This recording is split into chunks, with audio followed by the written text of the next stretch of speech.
treabă, el doar trece și fiecare zi dispare, nu se întoarce. Crezi riduri pe față, dar povești în piept și încerc să las ceva cât încă sunt aici prezent. Copilăria a fugit pe scări de bloc, acum alerg după ore prins într-un alt joc. Îți promis că mâine faci, dar mâine nu-i garantat tot. Ce contează e azi, dar câți chiar au învățat. Totul trece cât ai clipe și nu poți opri nimic. Ai doar azi, nu uita, timpul nu te va aștepta. Au ceasul ticăind, dar eu n-am timp să-l privesc. Alerg după vise, încerc să trăiesc. Am pierdut prieteni, au rămas doar ecouri, căci timpul îți arată cine stă și cine-i noroi. Mă gândesc la tot ce n-am făcut când zilele fugeau și eu eram pierdut. Acum scriu cu sinceritate, nu caut aplauze. Timpul e profesorul ce nu dă pauze. Totul trece cât ai clipe și nu poți opri nimic.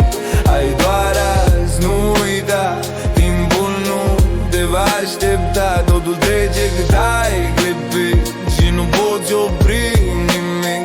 Ai doar azi, nu uita, timpul nu te va aștepta. Într-o clipă ierzi tot, într-o clipă că știi și într-o clipă ești sus. Apoi ca și nu știi, dar fiecare secundă e un dar real.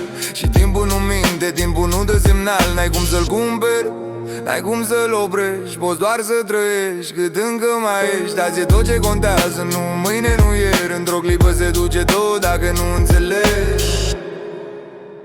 Totul trece cât ai clipi și nu poți opri nimic. Ai doar azi, nu uita, timpul nu te va aștepta. Totul trece cât ai clipi, nu lăsa ziua să fugă de tine. Ai doar azi, ține-le strâns, căci timpul trece și nu-l mai prinzi. Într-o clipă se duce tot, într-o clipă rămâi doar tu. Rămâi doar tu.